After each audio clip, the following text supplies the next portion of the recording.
feel bad for those who didn't make it. Okay, once again, test on September 11th. Also, you have to show up to class at that point in time and take the exam on Zoom. So if you're someone who has been watching the videos and not coming to class time, that's totally fine. But for the midterm, you do need to come to class. There's a time component. Great. No comments or questions? Midterm is indeed during the regular class time. That's correct. Now, those of you who are taking my class from a very different time zone should send me an email.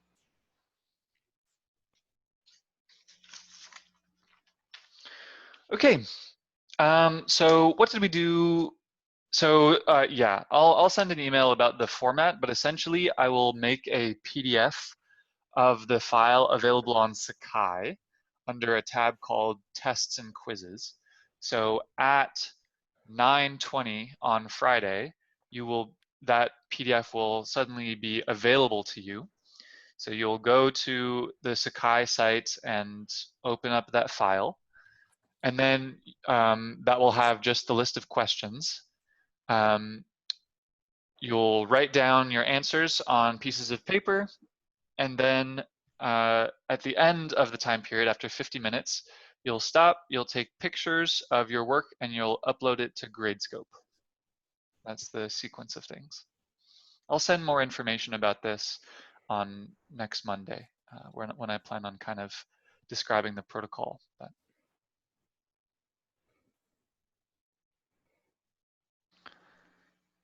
any further questions?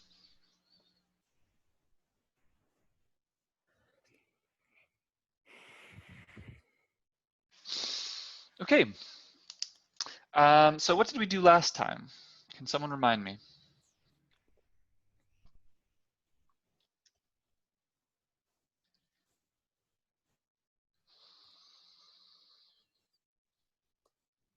Just more example of the nested quantifiers. Exactly. We were working with nested quantifiers.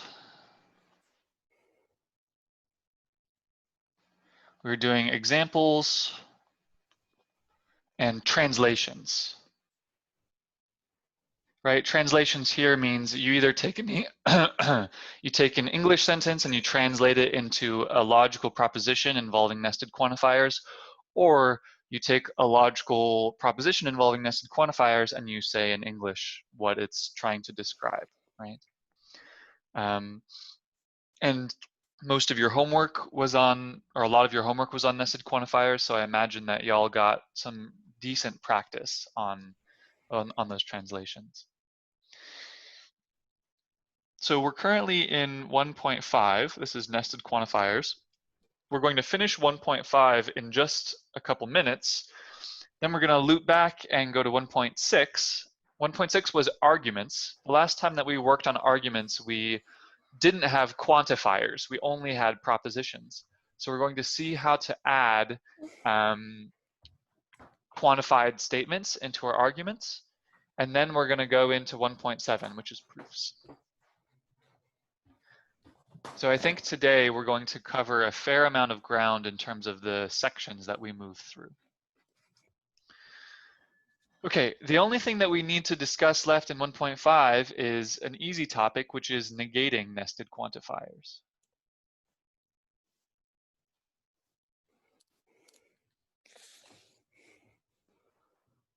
But it turns out that this is really, really easy. So can someone remind me how I would negate a proposition that looks like a for all x, p of x? Right, because we know how to negate single quantifiers. We just haven't talked much about nested quantifiers.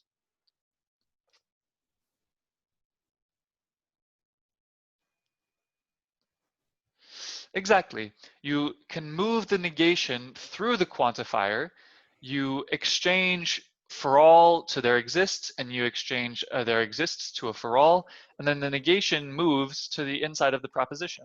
So this is going to be logically equivalent to there exists an x, such that we have the negation of P of X. Everyone is happy with this and remembers this and is comfortable here? So it turns out that the exact same principle works very easily for negating nested quantifiers. So for instance, let's negate the following proposition. There exists a W such that for all A, there exists an F such that P of WF and Q of FA, where Q and P are propositions. In the book, this proposition arose for all A. Yeah, sorry. And for all A.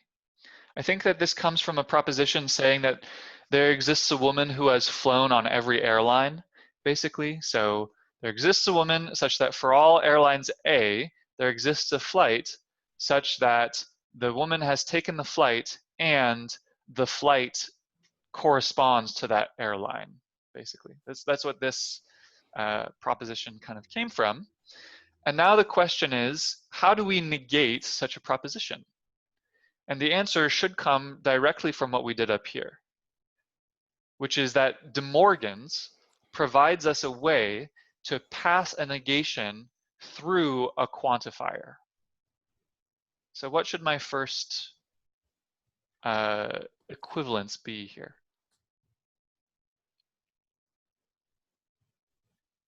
For all W. Yes, for For all W, and then what? And the negation sign. And Then then I for have the negation of this proposition. For all A exists F such that P of WF and Q of FA. And if we want to, say what this is saying, this is the proposition. It is not the case that there exists a woman such that for all airlines, there exists a flight such that the woman has taken the flight and the flight corresponds to this airline. Whereas this proposition is now, for all women, it is not the case that for every airline there exists a flight such that the woman has taken the flight and the flight corresponds to that airline.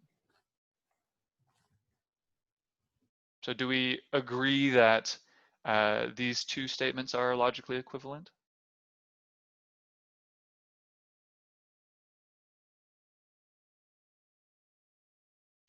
Great.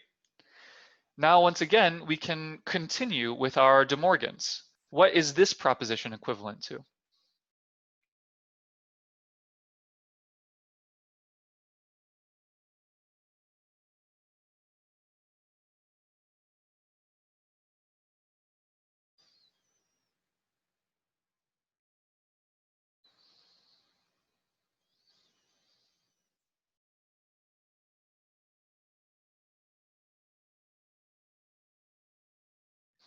For all W's, there exists an A, and then Yes, negate the rest of it.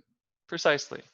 Every time that we move a negation through a quantifier, we switch the quantifier. So for all W, there exists an A such that, and then you have the negation of the remaining proposition. And now this would be read, for all women, there exists an airline such that it is not the case that there exists a flight such that the woman has taken the flight and the flight belongs to that airline.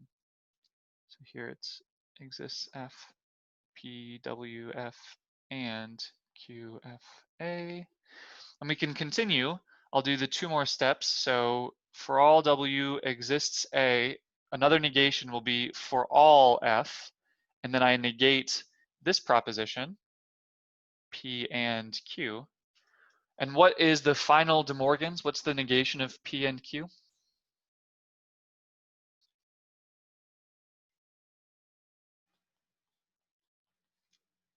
Precisely.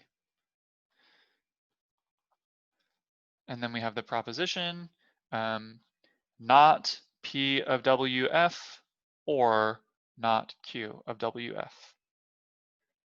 or FA, sorry, FA. So then this final proposition, this first proposition reads, it is not the case that there exists a woman such that for every airline there exists a flight such that the woman has taken the flight and the flight corresponds to airline A. That is logically equivalent to the following proposition.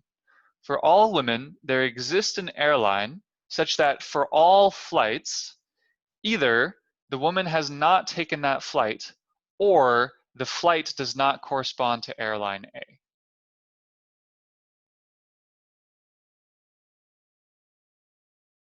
So I think that this application of De Morgan's shouldn't be too difficult or too strange. Once you're used to kind of the single quantifier De Morgan's, here it's just kind of repeated applications of the same logical law or equivalence. Are there any questions on this one?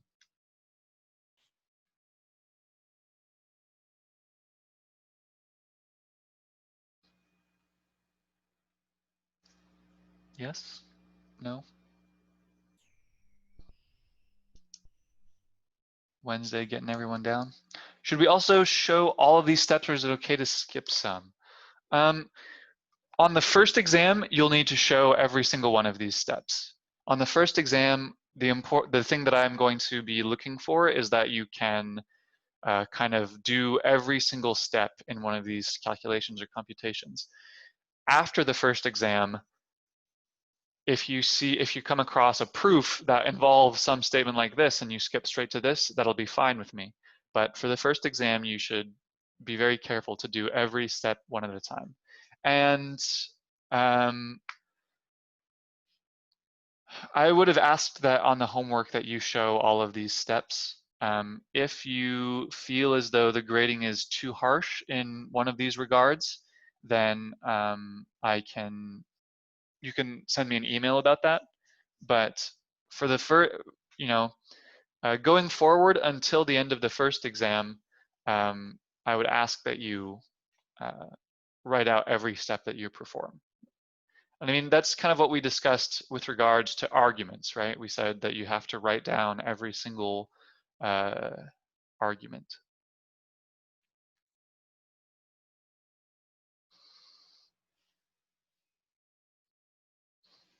Any other questions?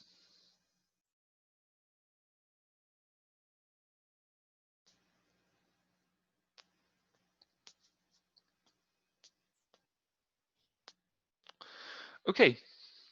Should I do another example of negating nested quantifiers? Does anyone vote for that? I have one ready.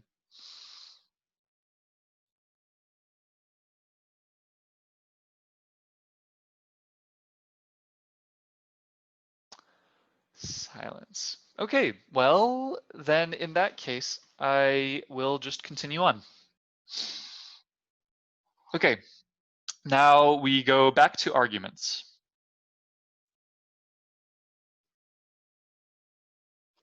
Uh, 1.6. Okay, so what I want to now discuss are how do we incorporate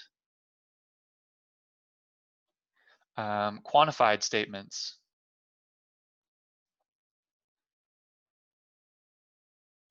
into our arguments? And the answer is there are some rules of inference for quantified statements. And these should all be fairly natural when we talk about them, but you can use them to construct arguments that could actually prove things mathematically. So rules of inference. First of them is called universal instantiation.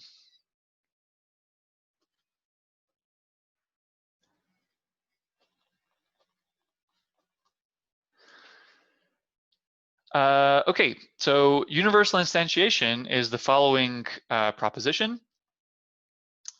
If C is in the domain, and we have a for all x, p of x, then we can conclude p of c. So the one kind of easy version of this is that if your domain is finite, then what is a for all x, p of x?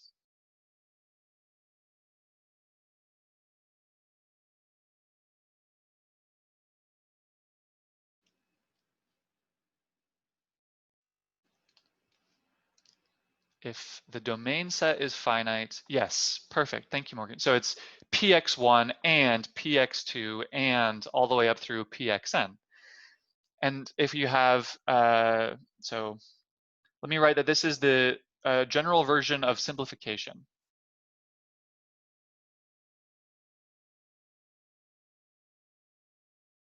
Right? Because if you have a finite domain set and you have px1 and pxk, then from this, simplification will allow you to conclude any individual proposition, like p of x5, say, if k is greater than 5, right? And that's the exact same thing that's happening here.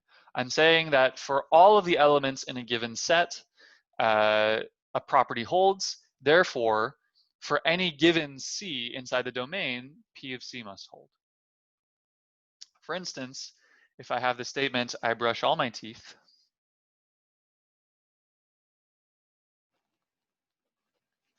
then what I can conclude is that for a tooth of mine c,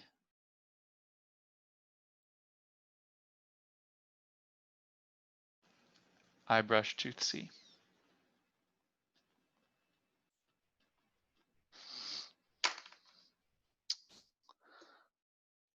Pretty reasonable, right? I don't imagine there are any questions here, but maybe there are. Okay, so in other words, yeah, this should really just be viewed as a generalization of the simplification rule. And a suggestion that everyone brush their teeth. Next we have, oh, I probably want some more space.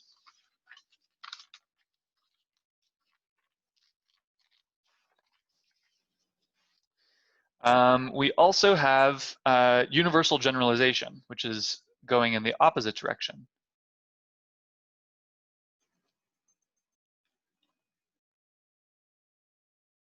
So universal generalization says, if we have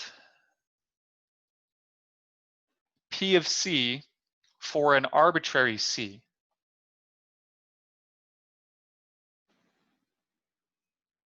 then we can conclude that for all x, P of x. So that would be written as follows. P of C for an arbitrary C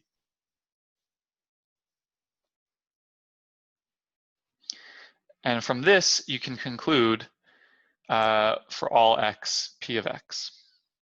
And here, this arbitrary is a way of saying that this property must hold for any C that you pick up inside the domain. Not that it holds for just one particular one that has nice properties. So this, I mean, the intuition behind this is just trivial. It's like you have a big set, some collection, and then if some property holds for any possible element of that collection that you pick up, then you can conclude for all x, P of x. So an example for this is, let C be a book of mine.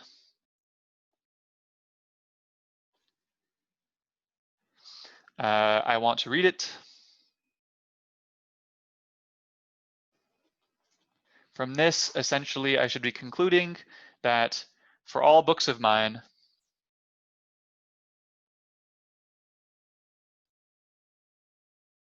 I want to read them.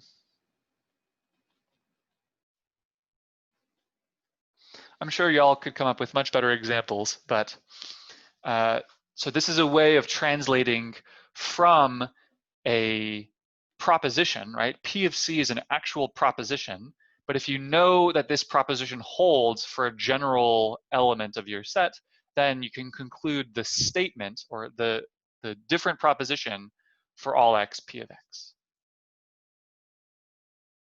Any questions here?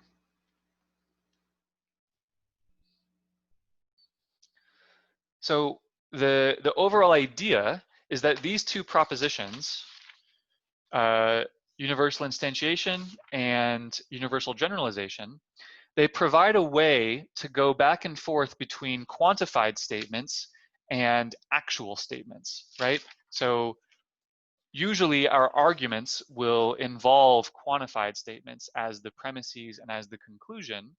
And what we want to do is we want to pass from a quantified statement to a genuine statement for some, member of the set. And then you prove whatever things you can about P of C.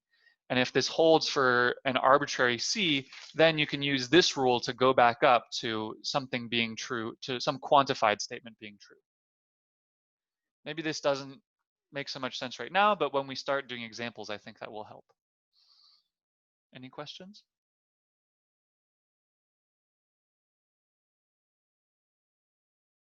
So this is the idea. So when I say for an arbitrary C, this means that this property C, this property P holds for any C that you could possibly pick up. Therefore, we conclude that then this statement is true. For all X in the domain, P of X holds. Does that answer your question, Stefano? Right, so this for arbitrary C is an important part of this statement. If I just have P of C, I certainly cannot conclude for all X, P of X. Not valid.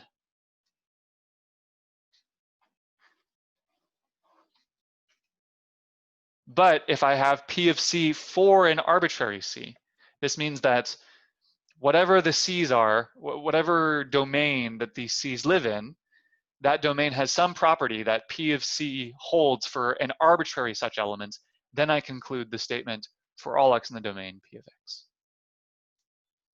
This is really not saying much, right? I mean,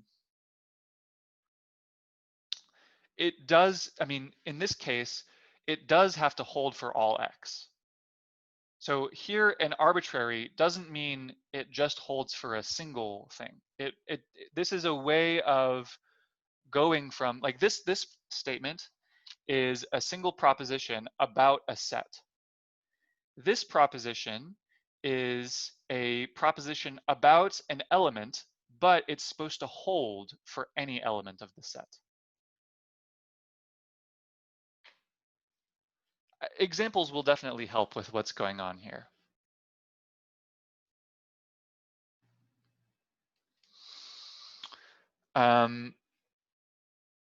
Any other questions? Man, class is so short. Okay, or maybe I just talk too much. Existential instantiation.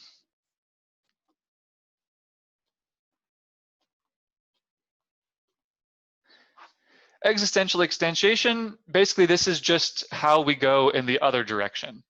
So let's say that we have the proposition, there exists X such that P of X, then I can conclude P of C for some C. So once again, all that this is doing, there's almost no change that is involved between passing from this proposition to passing from this proposition. The only thing that we have accomplished from going from there exists a C such that P of, or there exists an X such that P of X to P of C for some C is that now we're working with a non-quantified statement. Yeah, for some C, that's right.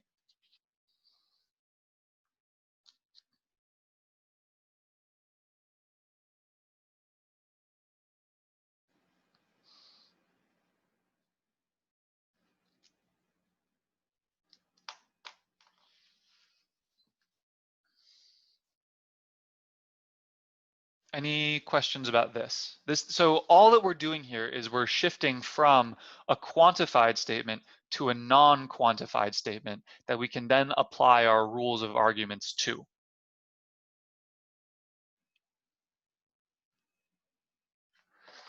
And then in the other direction, we have existential generalization, which is if we have P of C for some element C, what should we conclude? If we want to pass from a proposition about one element to a quantified proposition,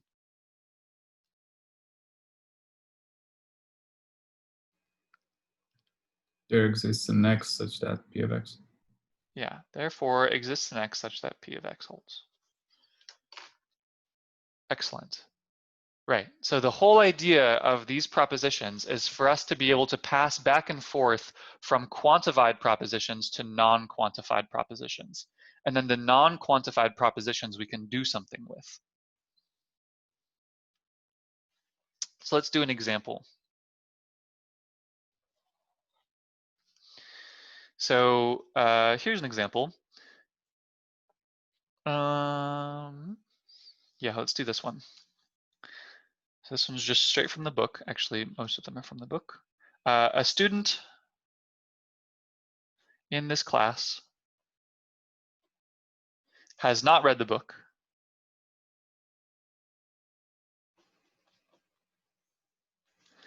Next, next proposition will be everyone in this class passed the first exam.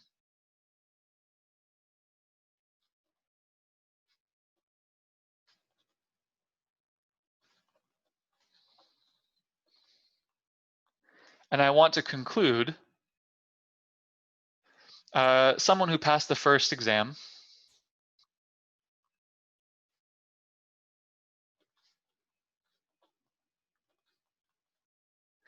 has not read the book.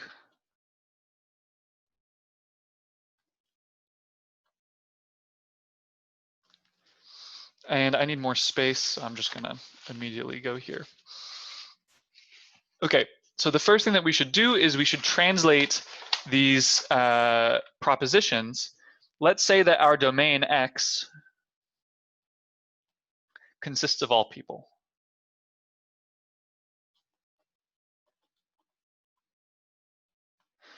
So how do we translate a student in this class has not read the book? Oh, you can't see this, sorry.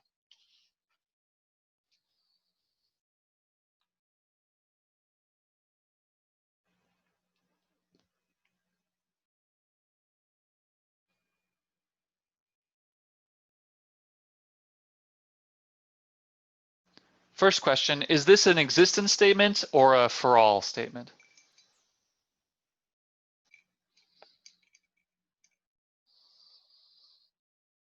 Yeah, this is existence. So there needs to exist an X such that f of X is in the class and X has not read the book, I believe, right? So exists an X such that I'll write it as C of X and not B of X, where C of X is in the class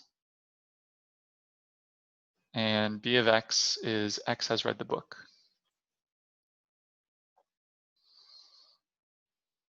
Quick question. Could this be written, is this an implication? Could I have written exists an X such that C of X implies not B of X? So here's kind of a side note.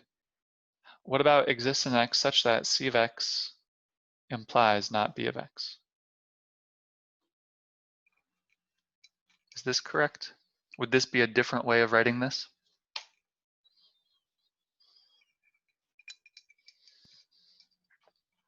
Would that say that if the student is in the class, he has not read the book? This proposition is not quite the same as this one. This one says there exists a student such that if they are in the class, then they have not read the book. However, this proposition could be true as long as everyone in the class has read the book, but there's somebody who's not in the class, right? Implications are true whenever the hypothesis of the implication is false. So as long as there existed an x such that c of x was false, then it would still be true that for that particular x, c of x does imply not b of x, and that would still make it a true statement. So do you see how for this proposition, there needs to exist someone who is both in the class and who has not read the book? Whereas all that's required to make this proposition true, like this proposition could be true if everyone in the class has read the book, but there's one person who's not in the class.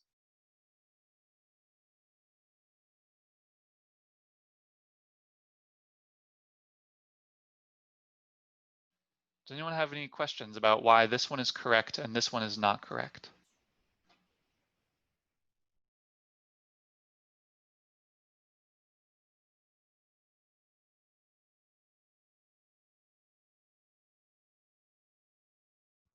Is that like a general rule or idea that for existential quantifiers we have and instead of imply? That's I mean, no, there are definitely times when you should use implies, but in this case, this proposition is true if everyone in class has read the book, but there's someone who isn't in the class. Whereas this proposition is not true in that case. got it. Mahitha, not C of X implies B of X would work. I'm sure that there's a way to translate this into an implication statement. But the thing is, the implication substitution uses an or. And so if we look at, so this will be equivalent to exists X such that not C of X or not B of X. And this is probably equivalent to exists in X such that not C of X and B of X. So this would be another way to write this proposition, but that's not the same as this one. So there are ways to kind of figure out what would be going on. Oh, perhaps you're right. I don't want to work it out right now, and I trust that I trust that you can find a way to write this as an implication. There are definitely ways to write this as an implication. All that I wanted to point out here is why this is a correct interpretation of this statement, and this one is not a correct interpretation of this statement. But there are always different ways of rewriting these things, and there's certainly a way of writing this as an implication. Yes. Any further questions?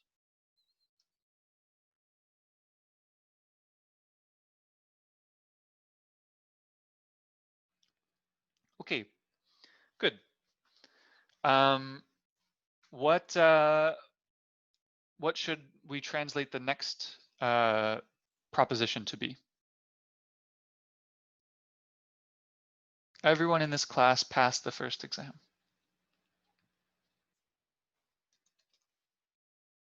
So once again, we need to have a proposition involving our class. So here I can write this as an implication for all x, c of x implies p of x. And in this case, notice once again that for all x, c of x and p of x would be wrong. So here an implication is an easy way to state this proposition. Yeah?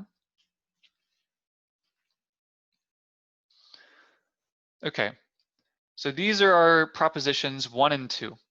And my argument, the conclusion that I want is something that we'll get to in the end. So my first question is, what should I do in order to start using arguments using these two premises?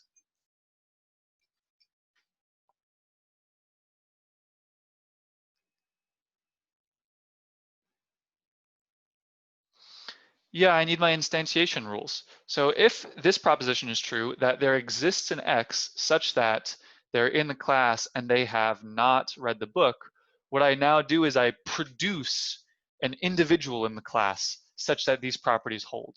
So 3 by existential instantiation, uh, and 1. I know that this is very cramped, but I just want to make sure that I'm writing every time what the rule of inference is.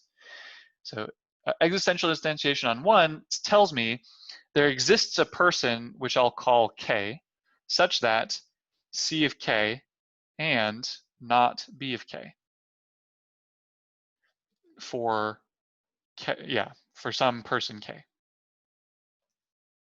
And now what I've done is I've changed a statement, a quantified statement into a pair of statements about an actual person K.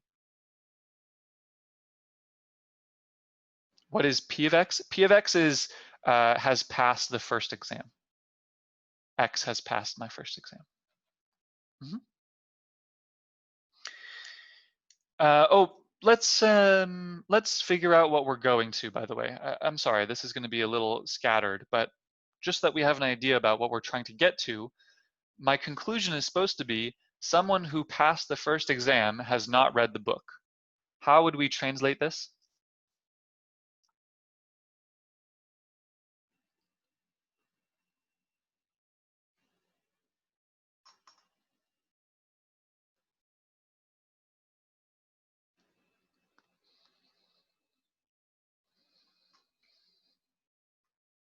Would it be there exists an X such that P of X and not B of X? Very good. Actually, Val, I would claim that in this proposition, there's nothing involving a class. Here, this is just the proposition for all people. If I look over all people, there exists a person who has not read the book and who has passed my test. Now, it's going to be true that whoever that person is, they are also in the class, but I'm just saying that this direct proposition doesn't involve C of X at all, right?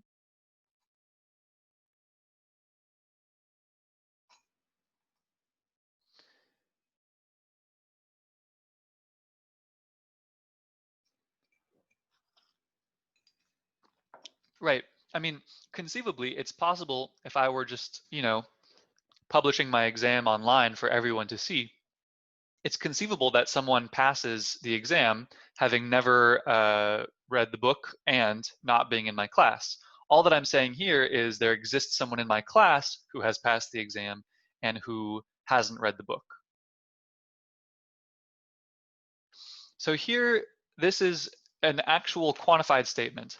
Someone who passed the first exam has not read the book, or there exists a person who passed the first exam and has not read the book. So what I'm going to be doing is translating from quantified statements to non-quantified statements. I use my rules of argument on the non-quantified statements, and then I kind of come back out to a quantified statement. That's the structure of these arguments. So this is what I'm going for. Currently, I have some k such that C of k holds and not B of k holds. What can I do here?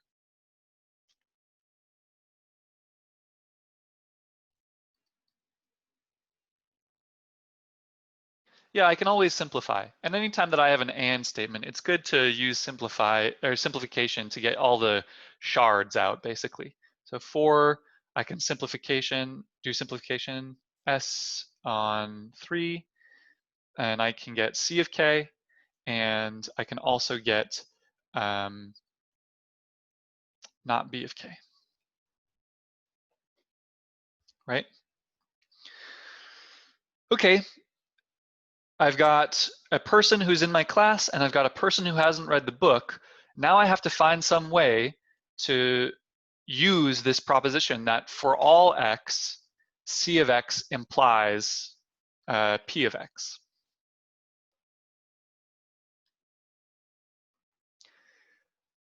Yeah, here I want to use universal instantiation. So here I'm going to use 6 universal instantiation for 2, and I'm going to be able to produce from this statement the proposition C of k implies P of k. So for all x, C of x implies P of x means that for an arbitrary element x such that C of x holds, P of x holds, what I'm now using is, in my first proposition, I have produced an actual person k who satisfies these two things. And now I'm using the universal instantiation to say, well, since for all x, C of x implies P of x, I also have C of k implies P of k for an arbitrary k. So do you see how we're translating from quantified statements to statements involving actual propositions?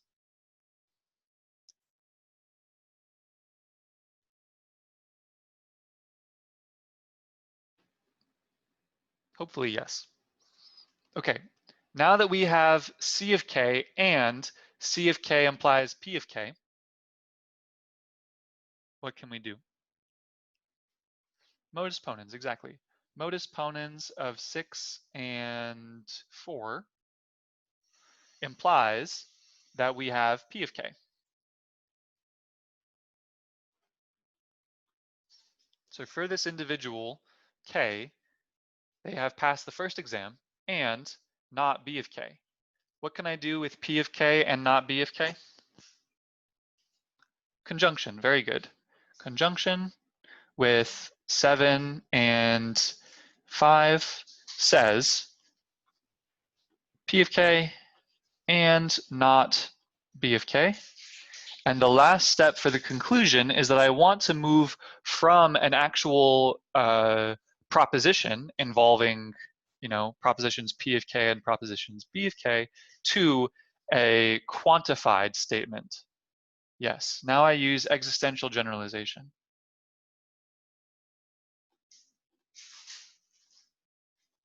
On 8 to say, since I have a k such that P of k and not B of k, I can conclude there exists an x such that P of x and not B of x.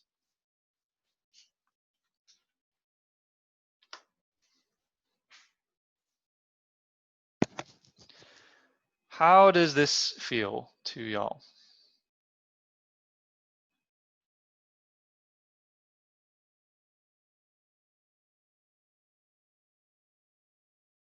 So I think that a cool point that we're doing here is that recall that if we have a proposition, sorry, not a proposition, a propositional function,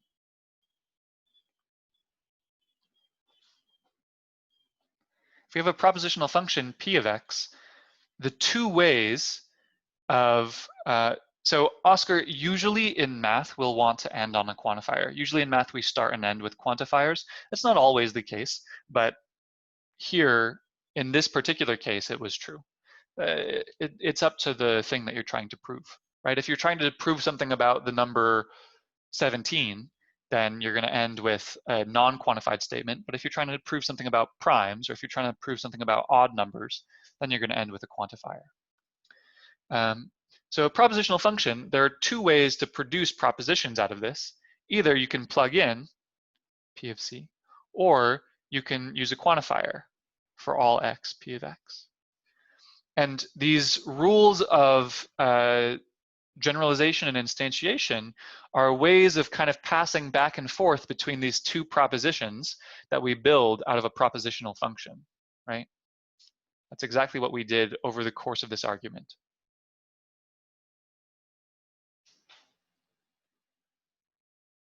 Which is kind of nice. And I cannot believe that we are already done with class. That's insane. Indeed, time flies. Any questions? To go from P of x to, for all x, P of x, you need to have, it needs to hold for arbitrary x. Yes, exactly. So what I would need to have a for all statement is P of K holds for arbitrary K, then I can conclude for all X, P of X. And we'll see cases where this holds. Yeah, the next thing that you should read is 1.7. That's correct. And immediately in 1.7, you'll see examples where you can go from something like this to a quantified statement. There are nice examples that are coming up on Friday, basically. And yeah, 1.7 and 1.8. There are sections of 1.8 that you shouldn't read, but 1.7 is probably a good enough thing to have on your list. Any further questions?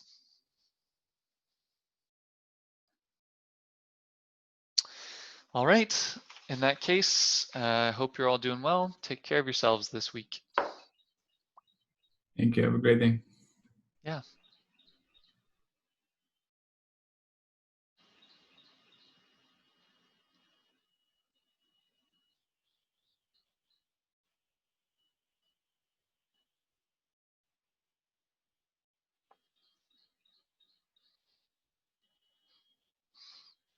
Alyssa and Dawson, any questions?